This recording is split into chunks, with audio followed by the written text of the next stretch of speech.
ఛానలుకి స్వాగతం. 2025వ సంవత్సరం సెప్టెంబర్ 7వ తేదీన ఏర్పడబోతున్నటువంటి చంద్రగ్రహణం యొక్క పూర్తి వివరాలు వీడియోలో తెలుసుకుందాం. గ్రహణ సమయాలు ఏంటి, ఏ రాశులపైన ఈ యొక్క గ్రహణ ప్రభావం అనేది కనిపిస్తుంది, గ్రహణ సమయంలో తీసుకోవలసినటువంటి జాగ్రత్తలు ఏంటి, అలాగే గ్రహణ పరిహార శ్లోకాలు ఏంటి, ఈ పూర్తి అంశాల గురించి వీడియోలో క్లుప్తంగా తెలుసుకుందాం. వీడియోలోకి వెళ్లే ముందు మా చిన్న రిక్వెస్ట్ ఏంటంటే, ఇదివరకు మా ఛానల్ని మీరు సబ్స్క్రైబ్ చేసుకోనట్లయితే సబ్స్క్రైబ్ చేసుకోండి. అలాగే పక్కనే ఉన్న బెల్ ని యాక్టివేట్ చేసుకోండి. అప్పుడే మేము అప్లోడ్ చేసే ప్రతి వీడియోకి మీకు నోటిఫికేషన్ అనేది వస్తుంది. హిందూ ధర్మశాస్త్రాల ప్రకారం చంద్రగ్రహణం సమయాన్ని చాలా ముఖ్యమైనదిగా పరిగణిస్తారు. ఈ సమయంలో కొన్ని నియమాలు ఖచ్చితంగా పాటించాలి. దాని ద్వారా చెడు ఫలితాలు కలగకుండా ఉంటాయి. అయితే ఈ యొక్క 2025వ సంవత్సరం సెప్టెంబర్ నెలలో సెప్టెంబర్ 7వ తేదీన భాద్రపద మాసం పౌర్ణమి రోజున ఈ సంపూర్ణ చంద్రగ్రహణం ఏర్పడనుంది. ఈ చంద్రగ్రహణం భారతదేశంలో కూడా కనిపిస్తుంది. అలాగే మన దేశంతో పాటు ఆసియా, ఆస్ట్రేలియా, అమెరికా, న్యూజిలాండ్ వంటి దేశాల్లో కూడా ఈ యొక్క చంద్రగ్రహణాన్ని వీక్షించవచ్చు. ఈసారి చంద్రగ్రహణం సెప్టెంబర్ 7వ తేదీన రాత్రి 9:58 ప్రారంభమవుతుంది. సెప్టెంబర్ 8వ తేదీన తెల్లవారుజామున 1:26 ముగియనుంది. ఈ చంద్రగ్రహణం రోజు చంద్రుడు ఎరుపు రంగులో ఉంటాడు. కాబట్టి చంద్రుణ్ణి బ్లడ్ మూన్ అని కూడా పిలుస్తారు. ఇది ఈ ఏడాది రెండవది, అంటే చివరి చంద్రగ్రహణం. అలాగే చంద్రగ్రహణం ఏర్పడటానికి 9 గంటల ముందు నుండి సూతక కాలం మొదలవుతుంది. అంటే సెప్టెంబర్ 7వ తేదీ ఆదివారం రోజు పౌర్ణమి రోజు మధ్యాహ్నం 12:57 నుండి సూతక కాలం ప్రారంభమవుతుంది. ఈ సూతక కాలంలో ఆలయాల తలుపులు మూసివేస్తారు. అలాగే గ్రహణం ముగిసిన తర్వాత ఆలయాలను, ఇంటిని శుభ్రం చేసుకుని పూజలు చేస్తారు. చంద్రగ్రహణం రోజు సూతక కాలంలో కొన్ని నియమాలు పాటించాల్సి ఉంటుంది. అవేమిటంటే, సూతక కాలంలో గ్రహణం ముగిసే వరకు ఆహారం తీసుకోరు. ఆరోగ్యం సరిగ్గా లేనివారు ఆహారం తీసుకోకుండా ఉండలేకపోతే కనుక పాలు, పండ్ల రసం వంటివి తీసుకోవచ్చు. అలాగే గ్రహణానికి ముందు వండిన ఆహారంపై దర్భ, గడ్డి లేదా తులసి ఆకులు వేయటం ద్వారా ఆహారం కలుషితం కాకుండా ఉంటుంది. అలాగే ఈ గ్రహణ సమయంలో శుభకార్యాలు, పూజలు, దేవాలయాల దర్శనాలు కూడా చేయరు. అలాగే గర్భిణీ స్త్రీలు ఈ సమయంలో తగినంత జాగ్రత్తగా ఉండాలి. ఈ సమయంలో వీలైనంత వరకు భగవంతుణ్ణి స్మరించటం, మంత్రాలను జపించటం, ధ్యానం వంటివి చేయటం చాలా మంచిది. గ్రహణం ముగిసిన వెంటనే తలస్నానం చేసి శుభ్రమైన బట్టలు ధరించాలి. ఇంటిని, పూజ గదిని శుభ్రం చేసుకోవాలి. పేదలకు బట్టలు, ఆహారం, ధాన్యం, శక్తిమీర డబ్బు దానం చేయాలి. సమీపంలో ఉన్న దేవాలయానికి వెళ్లి దైవ దర్శనం చేసుకోవటం మంచి ఫలితాలను ఇస్తుంది. ఈ నియమాలను పాటించటం వల్ల గ్రహణం యొక్క దుష్ప్రభావాలు మీ యొక్క దరికి చేరవు. అలాగే పితృపక్షం కారణంగా గ్రహణం రోజు దానం చేయటం వల్ల అనేక రెట్ల శుభ ఫలితాలు కూడా కలుగుతాయి. ఇక తెల్లటి వస్తువులు దానం చేయటం వల్ల కూడా మంచి ఫలితాలు ఉంటాయి. అయితే ఈ యొక్క చంద్రగ్రహణ ప్రభావం అనేది కొన్ని రాశుల వారికి దుష్ఫలితాలను ఇస్తే, కొన్ని రాశుల వారికి మంచి ఫలితాలను ఇస్తుంది. మరికొన్ని రాశుల వారికి మిశ్రమమైన ఫలితాలైతే కనిపిస్తున్నాయి.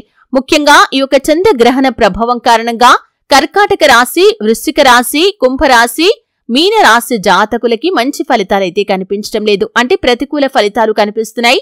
కాబట్టి వీరు గ్రహణ నియమాలు ఖచ్చితంగా పాటించాలి. గ్రహణాన్ని ఎట్టి పరిస్థితుల్లో కూడా వీక్షించరాదు. గ్రహణ శాంతులు కూడా ఖచ్చితంగా చేసుకోవాలి. గ్రహణ శాంతులు చేసుకోవటం ద్వారా వారికి ఎదురయ్యే ప్రమాదాలు, కష్టాలు, అలాగే నష్టాల నుండి వారు బయటపడగలుగుతారు. కాబట్టి గ్రహణ శాంతులు ఖచ్చితంగా చేసుకోవాలి.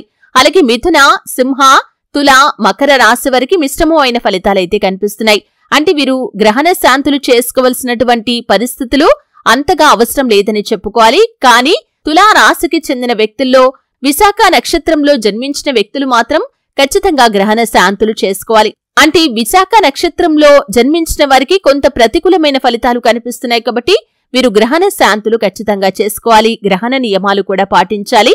అలాగే మేషరాశి వ్యక్తులు, వృషభ రాశి వ్యక్తులు, కన్యా రాశి వ్యక్తులు, ధనుస్సు రాశి వ్యక్తులకి మాత్రం ఈ యొక్క గ్రహణ ప్రభావం కారణంగా అద్భుతమైన ఫలితాలైతే కనిపిస్తున్నాయి. వీరు ఎటువంటి శాంతులు చేసుకోవలసినటువంటి అవసరం అయితే కనిపించడం లేదు.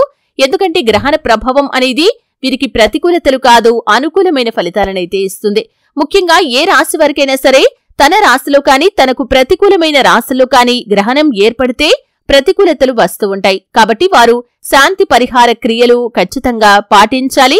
గ్రహణ సమయంలో గ్రహణాన్ని వీక్షించటం కానీ, గ్రహణ నియమాలు ఉల్లంఘించడం కానీ చేయకూడదు. గ్రహణం అనంతరం ఖచ్చితంగా వారు గ్రహణ శాంతులు చేసుకోవలసి ఉంటుంది. అయితే ముఖ్యంగా గ్రహణ సమయంలో మీరు ఈ యొక్క శ్లోకాన్ని పఠించడం ద్వారా మీకు ఎదురయ్యే ప్రతికూలతలను మీరు ఎదుర్కోగలుగుతారు.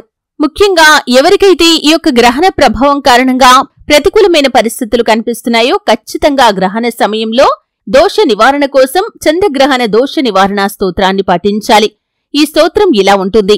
యో సౌ వజ్రధరో దేవా ఆదిత్యానాం ప్రభుర్మథః సహస్రనయనశ్చంద్ర గ్రహపీడాం వ్యపోహతు ముఖం యః సర్వదేవానాం సప్తార్చిరమి తద్యుతిః చంద్రోపరాగా సంభూతామగ్నిః పీడాం వ్యపోహతు యః కర్మ సాక్షీ లోకానాం యమో మహిషవాహనః చంద్రోపరాగ సంభూతాం గ్రహపీడాం వ్యపోహతు. ఈ యొక్క శ్లోకాన్ని మీరు గ్రహణ సమయంలో ఖచ్చితంగా పఠించండి. ఈ యొక్క శ్లోకాన్ని మీరు ఒక పేపర్లో రాసుకొని మీరు తలకి కట్టుకోవటం ద్వారా కూడా, అంటే ఆ యొక్క పేపర్ని మడత పెట్టేసి దానికి దారం చుట్టి తలకి కట్టుకోవటం ద్వారా కూడా మీకు గ్రహణ ప్రభావం కారణంగా ఎదురయ్యే ప్రతికూలతలను మీరు ఖచ్చితంగా అధిగమించగలుగుతారు. ఈ శ్లోకం యొక్క అర్థం ఏమిటంటే, వజ్రాయుధం ధరించిన వాడైనా దేవతల్లో ప్రకాశించే ఆదిత్యుల ప్రభువైనవాడు 1000 కన్నులు కలిగిన చంద్రుడు గ్రహపీడను తొలగించుగాక.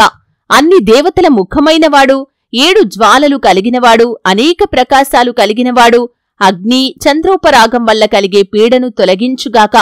కర్మ సాక్షి అయినవాడు యముడు మహిష వాహనం కలిగినవాడు చంద్రోపరాగం వల్ల కలిగే గ్రహపీడను తొలగించుగాక అని ఈ యొక్క శ్లోకం యొక్క అర్థం. కాబట్టి గ్రహణ సమయంలో మీరు కళ్ళు మూసుకొని లేదా మీరు ఏదైనా పేపర్ పైన ఈ యొక్క శ్లోకాన్ని రాసుకొని మనసులో ఎటువంటి ఆలోచనలు లేకుండా ఈ యొక్క శ్లోకాన్ని మనస్ఫూర్తిగా పఠించండి.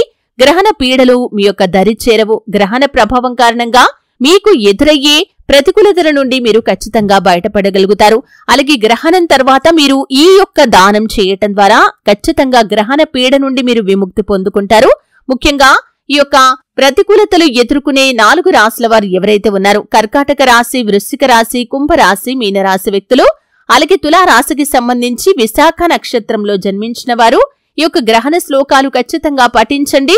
అలాగే గ్రహణం తర్వాత పేద బ్రాహ్మణుడికి ఈ విధంగా దానం చేయండి. మీరు దానం చేయాల్సింది ఏమిటి అంటే కనుక, ఒక కంచు పాత్రను తీసుకోండి, దాంట్లో చంద్రబింబం పెట్టి దాంట్లో మీరు ఒక బంగారు పడగ కావచ్చు లేదా వెండి పడగ, అంటే ఆర్థిక స్తోమత లేనివారు వెండి పడగను వేసుకొని మీరు ఆ యొక్క చంద్రబింబం మునిగేంత వరకు ఆవు నెయ్యిని పోయండి. పోసిన తర్వాత మీరు దానితో పాటు చంద్రుడికి ఇష్టమైనటువంటి బియ్యంని 1 కేజీంపావు, అలాగే రాహుగ్రస్త చంద్రగ్రహణం కాబట్టి రాహుకి ఇష్టమైనటువంటి మినుములను 1 కేజీంపావు, అలాగే మీరు నల్ల నువ్వులు, పరిమాణం అవసరం లేదండి, నల్ల నువ్వులు ఎంత మోతాదులో వీలైతే అంత మోతాదులో నల్ల నువ్వులు కలిపి పేద బ్రాహ్మణుడికి దానం చేసి ఆ బ్రాహ్మణుడి యొక్క ఆశీర్వాదాలు తీసుకోండి. గ్రహణం వీడిన తర్వాత రోజు ఈ విధంగా మీరు ఇల్లంతా శుభ్రం చేసుకుని తలస్నానం చేసి ఈ విధంగా పేద బ్రాహ్మణుడికి దానం చేయటం ద్వారా గ్రహణ పీడలు తొలగిపోతాయి.